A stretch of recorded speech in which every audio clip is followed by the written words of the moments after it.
Heidelberg is considered an absolute must-see for anyone visiting this large and culture-rich country. It sits on the Neckar River about 20 clicks from where the Neckar meets the Rhine.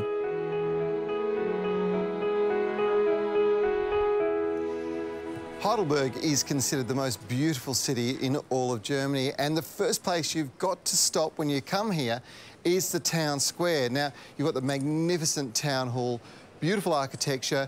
It's adorned with geraniums in masses of flower, absolutely beautiful. But behind me, this cathedral, 14th century, it's just spectacular. So what you should do is take some time out, grab a meal or maybe just a cup of coffee and sit back and take in what is just a spectacular view.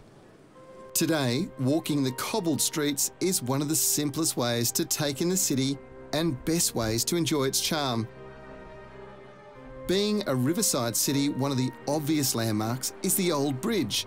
Its gateway is framed by a pair of impressive towers, and its beautiful arches have been spanning the Neckar since the late 1700s.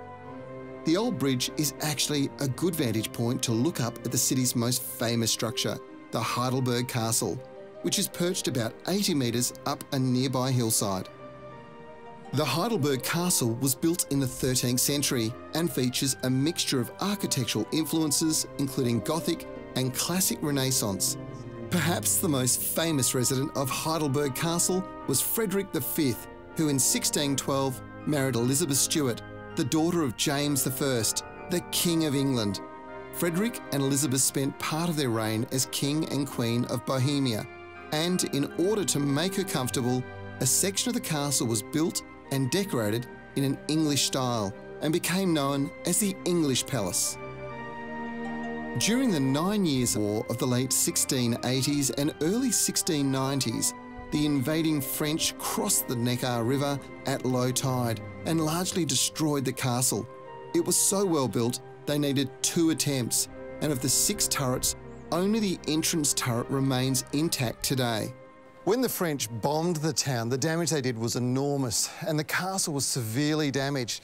This is the Grand Tower, and it was a huge big round turret, and the room that I'm standing in was actually the theatre where they put on all performances. At the time, it must have been spectacular, but when they bombed it, half of it actually fell down into the town. Today, you can still come up here and see the view, which has got to be the most spectacular view of Heidelberg. By the late 1700s, the ruins of the castle were being quarried to build other houses and even another castle. In the early 1800s, restoration strategies were being discussed and tourists started flocking to the ruins.